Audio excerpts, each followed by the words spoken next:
Welcome to week 3 of the Lost Caverns of Ixalan. Every week I like to go through my my favorite budget decks, as well as break down some of the top performing best of 3 lists, and then cover some best of 1 at the end. So this week we're going to start things off with the budget mono red list from J2S Josh, which was for this midweek's Magic event, but is still an entertaining list. And I know it was only from the last 3 sets, so we've got Wilds of Eldraine in here, as well as March of the Machine. But it's just your classic little budget list. No rares, no mythics. Just something to throw together for some dailies, mix things up a little bit. So I'll just walk through it. We've got Embereth Veteran, which is a 2/1 that can sacrifice itself to put a young hero role, which was something that we saw in Wilds of Eldraine. And this makes it so that the creature gets a +1/+1 as long as its toughness is less than 3. Well, is it 3 or less? So it can make Gingerbrute into a 4/4. And Gingerbrute is a 1/1 haste that can give itself can't be blocked except for by creatures with haste. So you can get kind of unblockable damage in. Monstrous Rage is a combat trick that gives +3/+1 and trample, because the monster roll gives a +1/+1 counter and trample. Grand Ball Guest becomes a 3/3 with trample as long as you have played as long as 2 non-land permanents have entered the battlefield. So Monstrous Rage, one of the things that was nice about this during Wilds of Eldraine was that you could use the monster roll tokens as one of the permanents. So you can use this to trigger your celebration on Grand Ball Guest. Similarly, like Spell Spear gets prowess, so +1/+1 if you cast an instant. Or whenever you cast a non-creature spell specifically, and it already has trample, and then you can tap 3 and a Phyrexian mana, so for 2 life you can turn it into a 3/3 trample with ward 2 and double prowess. This can push a fair amount of damage. Rouse Reinforcements here to basically trigger the celebration as well as trigger prowess. We've got Invasion of Regatha, which hits for 4 to the face and then 1 damage to a creature. And you can decide to flip it, but it's got 5 toughness, so usually you don't want to actually attack the battle here.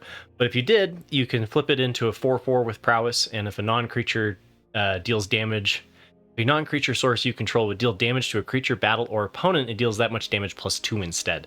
But there's not really like a burn aspect to the deck other than Stoke the Flames. Stoke the Flames can deal 4 damage to any target, so you can use your Rouse Reinforcements and just whatever little doodads you have here, or just tap 4 mana to hit your opponent for 4 damage directly to their face.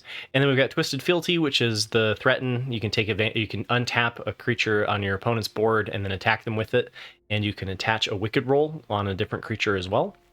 And then we've got Hearth Elemental, which is basically in the deck for a little bit of refuel. You can pay 1 and a red for the adventure side and discard your hand and draw 2 cards.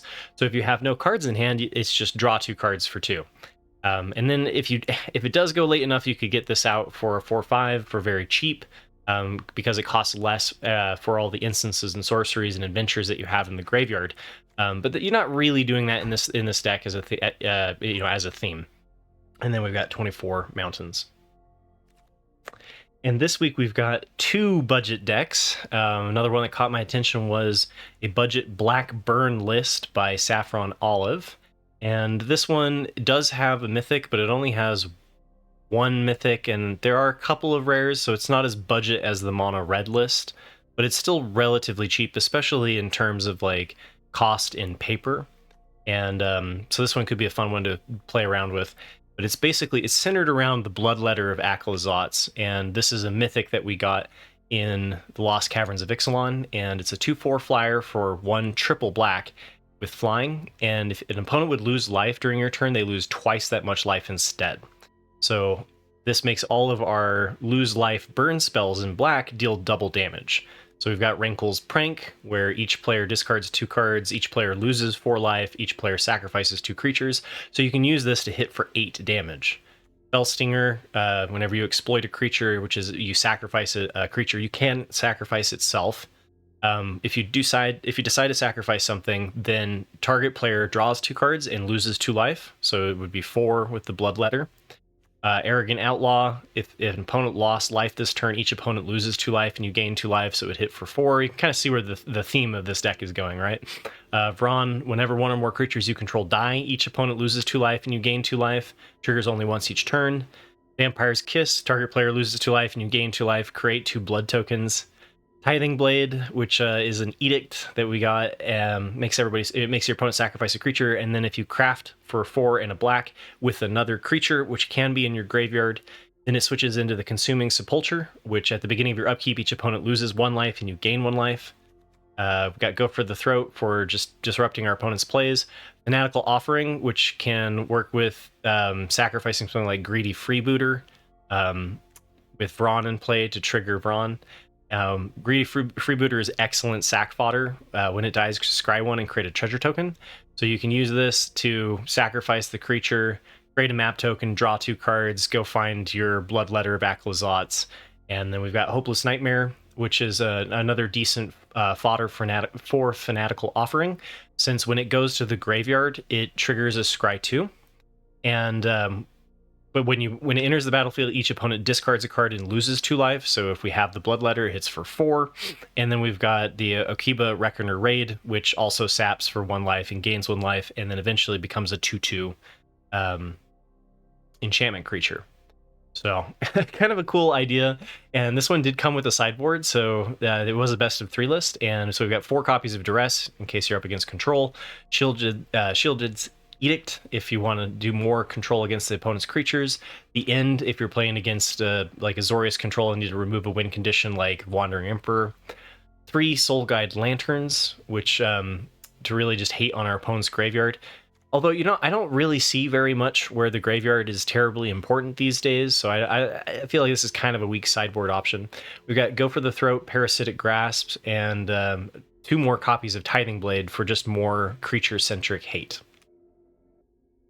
Now for the best of 3 winners, if we look at the, I like to use the standard challenge on Modo, and we can look, last weekend we got, first place was a domain ramp list by Snoo Imrick, which I love the name, and if we compare this to the one that I covered on the first week of the Lost Caverns of Ixalan, where we were kind of hypothesizing which cards would make it into the list and which wouldn't, we can see that they did decide to add 1 copy of Nissa, Ascended Animist, which is a Planeswalker. You can pay it for 5, but then it comes in with less loyalty. If you do the completed thing, you create an XX horror creature token where X is the loyalty, and then you can do -1 to destroy target artifact or enchantment, and then -7 until end of turn. Creatures you control get +1/+1 for each forest you control and gain trample.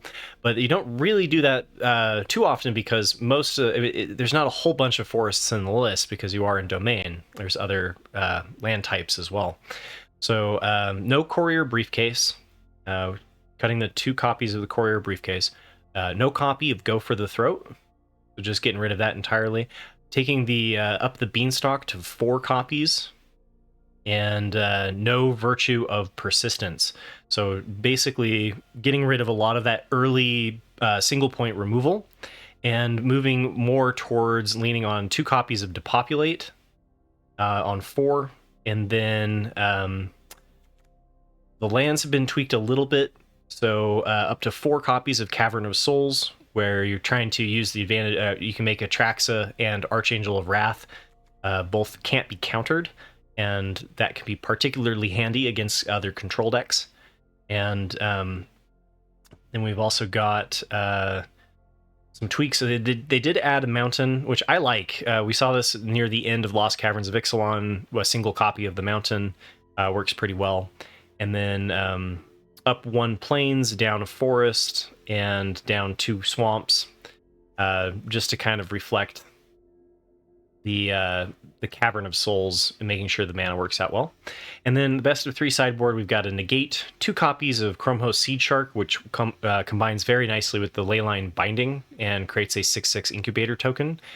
2 copies of Jace the Perfected Mind, so if you're coming up against another control matchup and it might go to mill, this can be a win condition. Obstinate Baloth is really good if you're coming up against anything that makes you discard, because it'll cheat into play for free. So if you're facing up like against Liliana, for example, it's a good sideboard. And we've got negate 4 copies of Knockout Blow for if you happen to come up against mono red, and then temporary lockdown for any of the board flood strategies like mono white. And then we've got 1 more copy of Depopulate.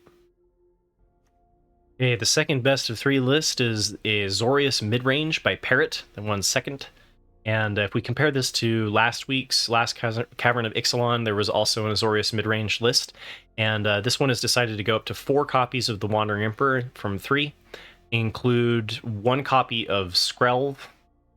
No Kite Cell Larcenists, which was a new one that people are exploring for the control matchup, or mid-range as well.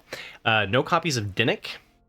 And I think basically what you can see, like with the lack of single point removal before and the lack of Dinnik, is that there's just not a whole lot of really fast decks in best of 3 right now, and so you can kind of relax a little bit on that.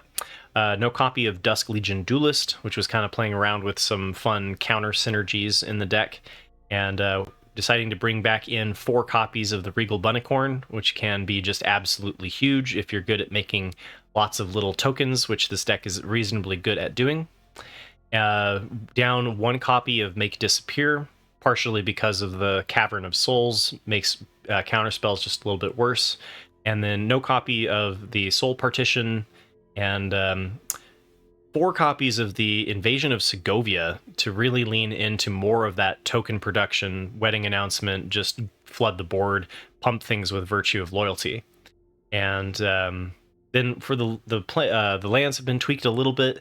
So we're down to Plains, up 1 a Darker Waste, down 2 Deserted Beaches. Only 2 copies of the Restless Anchorage, which I thought was interesting because I thought one of the reasons that you'd want to be in Azorius Midrange as opposed to Esper was to take advantage of being able to play more of these Restless Anchorages. But I guess they haven't played out particularly well in the meta, so only running 2 copies of them. 1 more copy of Mirix to really, once again, just lean towards being better against the other control decks. And then we've got Otawara up an additional copy to 2, and similarly up an additional copy of Gonjo to 2. And then for the best of 3 sideboard, we have the Spell Pierce. We have 3 copies of Dinnik, 3 copies of Tishana's Tidebinder, which I think is really good in the mirror match. If you're up against like Shieldred, you can remove that ability, and that makes Shieldred quite a bit less oppressive.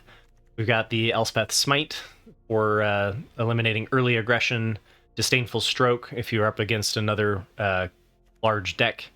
Protect the Negotiators. Again, if you're not up against a Cavern of Souls, you can bring in some more counter spells. And then Unstable Glyph Bridge as a different Wrath. And it's kind of fun to see this one in the sideboards. It's been particularly good in Limited, and I think a Wrath that turns into a 5/3 that affects your opponent pretty dramatically. They can either attack you and then not play spells, or they can play spells and not attack you. So curious to see if this sees more play. And then 3rd place was the Esper Midrange by Gracias Portanto. And if we look back and compare this one to last week, we have -2 copies of Urtai Resurrected and -2 copies of the Fairy Mastermind. And instead we've upped the Lord Skitter from 1 copy to 2. Decided to include the 3 copies of Shieldred in the main. I think last week the Shieldreds were in the sideboard, and decided to put the Get Lost up to 2 instead of just 1. Include 1 Destroy Evil, which is good if you're against the mirror match, right? If you're facing more of these Wedding Announcement, Virtue of Loyalty decks, which are quite popular right now. Destroy Evil makes a pretty good main board inclusion. No Wandering Emperors, so deciding to cut the Planeswalkers entirely from the list and probably put them in the sideboard.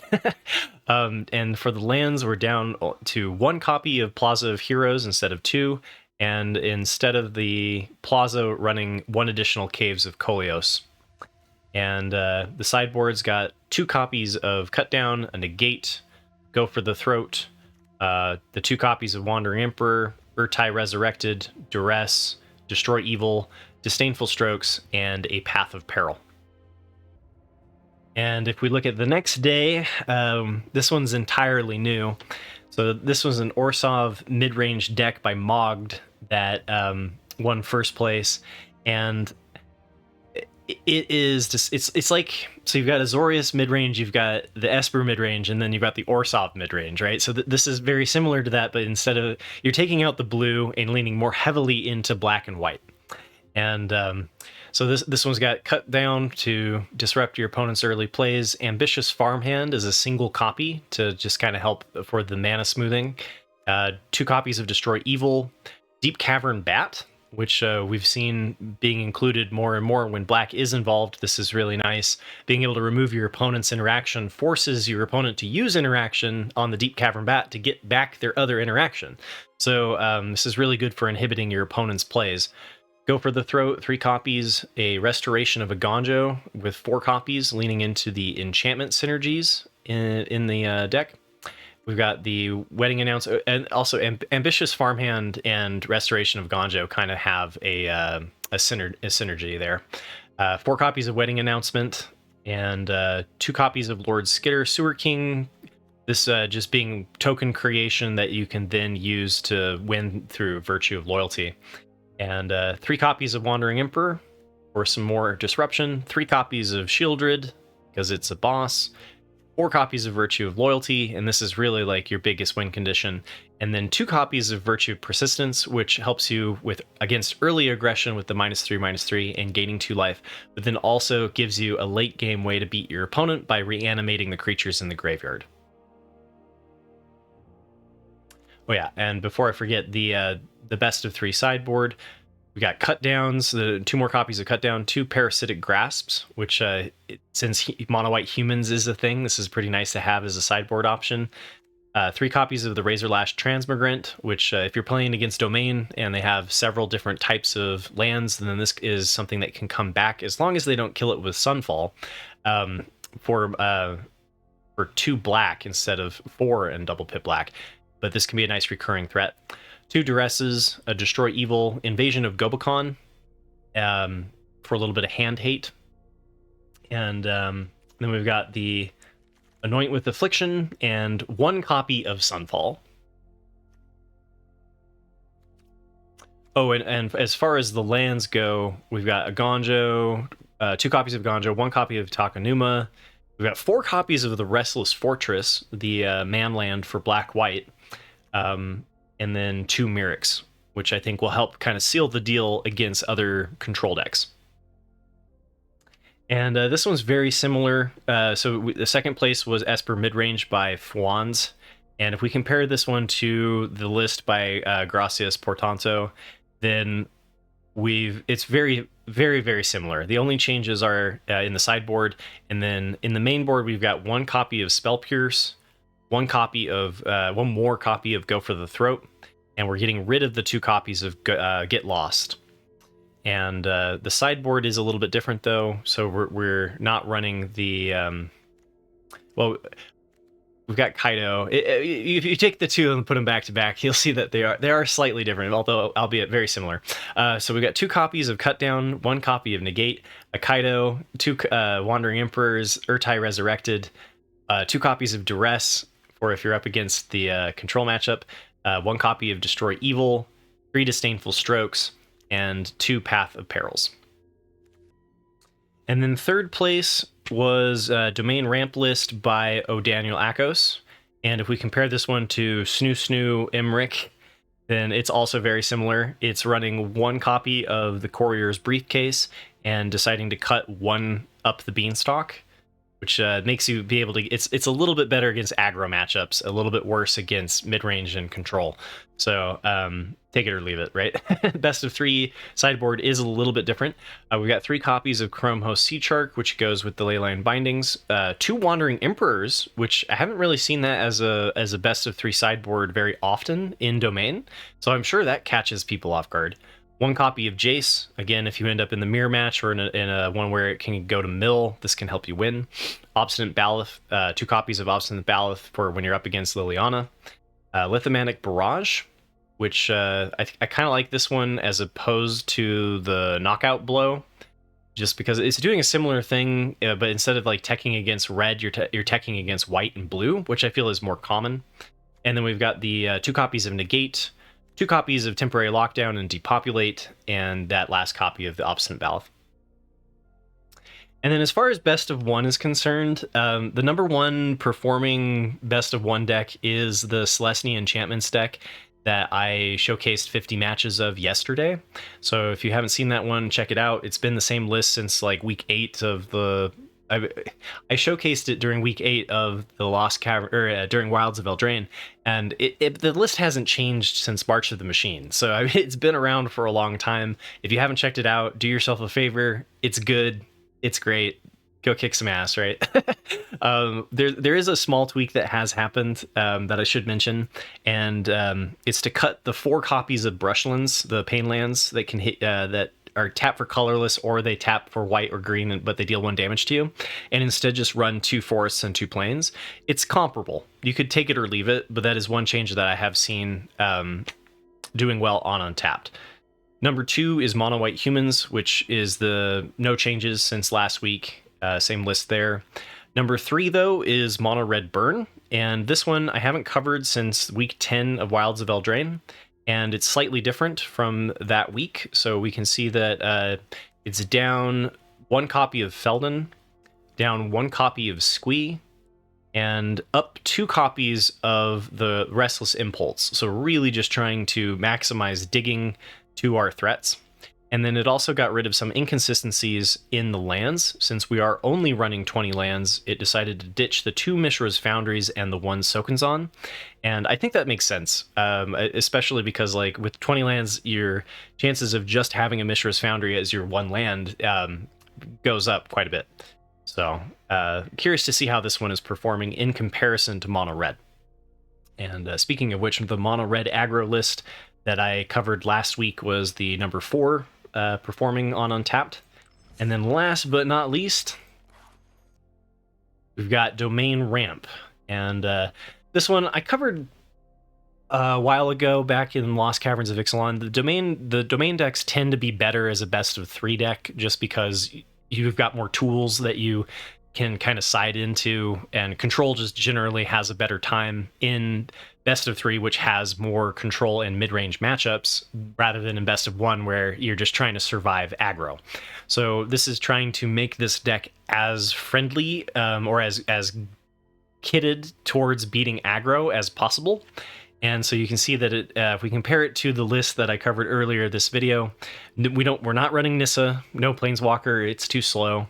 We were running 2 copies of Go for the Throat to remove our opponent's early interaction, or to give us early interaction, remove our opponent's early threats.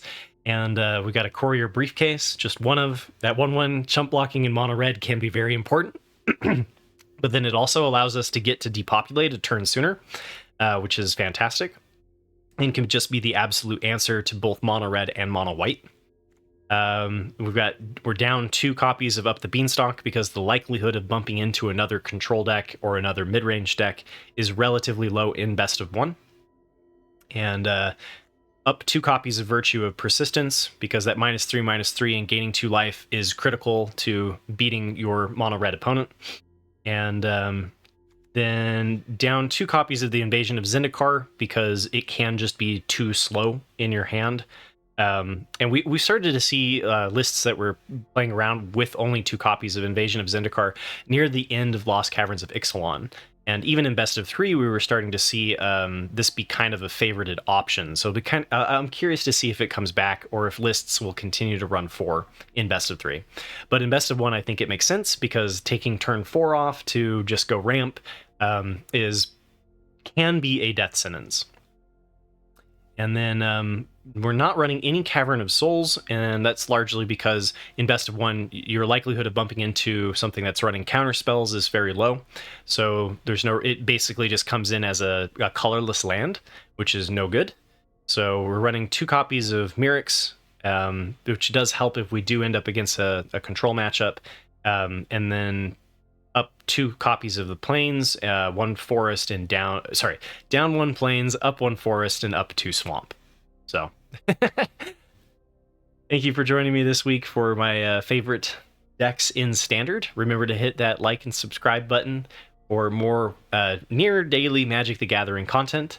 And if you have an archetype that you're curious about, always feel free to leave a comment. Let me know what you think. If you've got something that you really think is working well in one of the specific archetypes, I always like to hear back from you. So good luck with your games, and maybe I'll see you on the ladder.